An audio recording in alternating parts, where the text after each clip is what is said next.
Originally broadcast live, the Honeymooners emerged during a very different era of television production.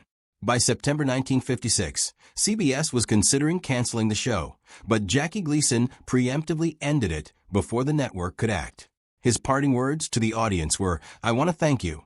That is our show, and we hope you had some fun." Although The Honeymooners was a groundbreaking sitcom that captured the hearts of 1950s viewers, its time on the air was surprisingly brief. This raises the question of what led to its sudden disappearance, from its meteoric rise as a beloved classic to its abrupt cancellation. Join us as we uncover the real reasons behind the infamous scene that took the Honeymooners off the air.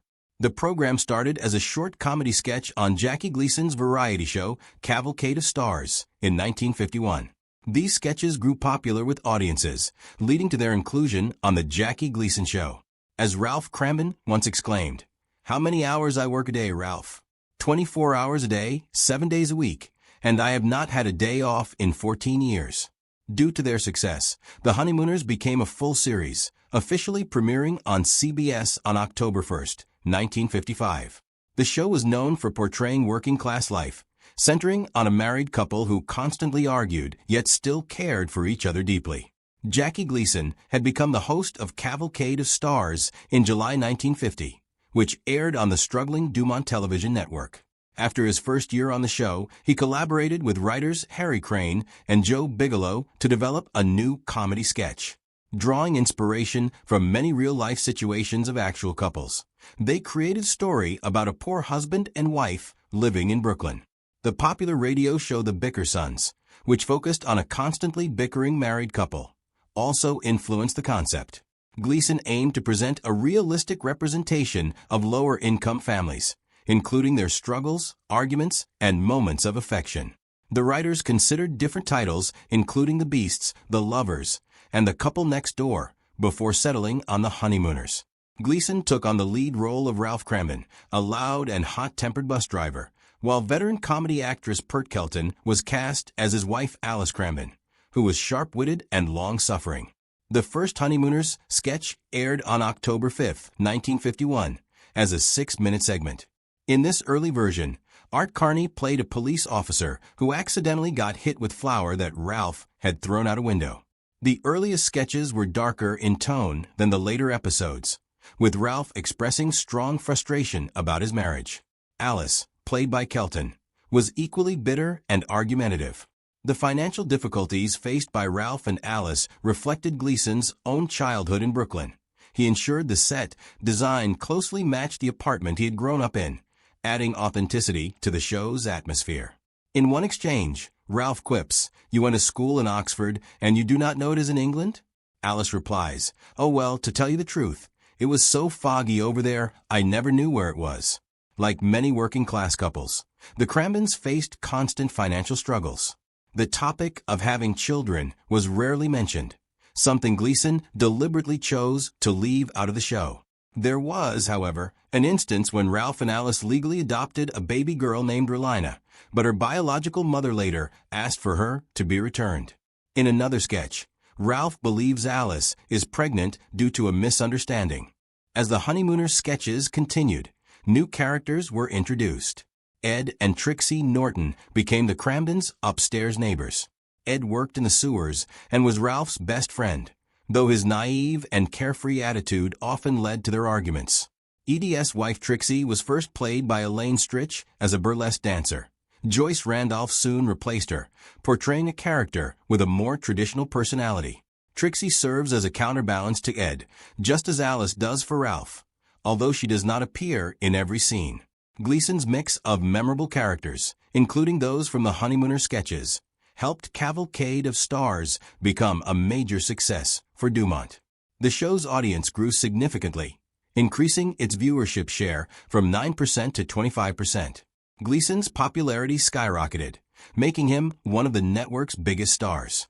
Despite this success, Dumont faced financial problems and had to cut costs. Between July and October of 1953, the network went through 10 rounds of layoffs.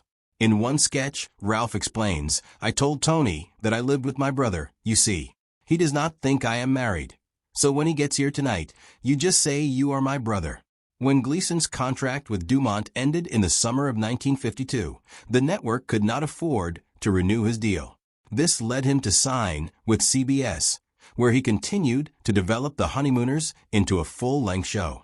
The Honeymooners quickly became a hit and was the second most popular show in the United States during its original run. Audiences connected with the story of a working-class couple, as it was one of the first sitcoms to present everyday struggles humorously. The show's famous catchphrases, such as "Bang, Zoom, to the Moon, Alice," became part of popular culture, making the series even more memorable. Most of the show takes place in Ralph and Alice Cramden's small, modest two-room apartment, which reflects their working-class lifestyle. Other locations include the Gotham Bus Company depot, where Ralph works, the Raccoon Lodge, where he and Ed Norton are members, a neighborhood pool hall, and a park bench where Ralph and Ed eat lunch.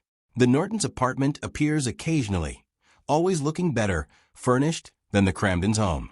Many episodes begin with Alice at home waiting for Ralph to return from work. The show mostly focuses on Ralph and Ed, though Alice also plays a significant role. Trixie has a smaller presence and does not appear in every episode. The stories are self-contained, meaning each episode tells a complete story without continuing into the next. The series uses common sitcom themes such as jealousy, misunderstandings, and schemes to make money quickly. In one typical outburst, Ralph says, "What? Get away from that. Do you want me to get away?" Alice replies, "Yes, I do." Ralph responds, "All right, I will get away. All right, I will get my stuff." Ralph is portrayed as an ordinary man trying to improve his life, but failing due to his flaws. He and Ed devise many ideas to make money quickly, but none succeed. Ralph quickly blames others when things go wrong until someone points out his mistakes. At that point, his frustration turns into brief regret, leading him to apologize. Many of his apologies to Alice end with him saying, "Baby, you are the greatest, but I love you, sweetheart. Honest, I do. You are the greatest," followed by a hug and a kiss, showing his love for her despite his frequent outbursts. Ralph's short temper is a key part of the show, leading him to yell at people and threaten exaggerated physical actions, usually toward Alice. His famous lines include, "One of these days, pow, right in the kisser," and "Bang, zoom, to the moon, Alice." He sometimes says, "Oh, you're going to get yours." These statements led to later criticism, with some believing the show made light of domestic violence. Yet Ralph never follows through on these threats, and Alice never shows fear. She always stands up to him, proving their relationship is built on mutual love and understanding. Behind the scenes, making the show came with its difficulties. Jackie Gleason, who played Ralph, was known for his strong personality and perfectionist approach to acting.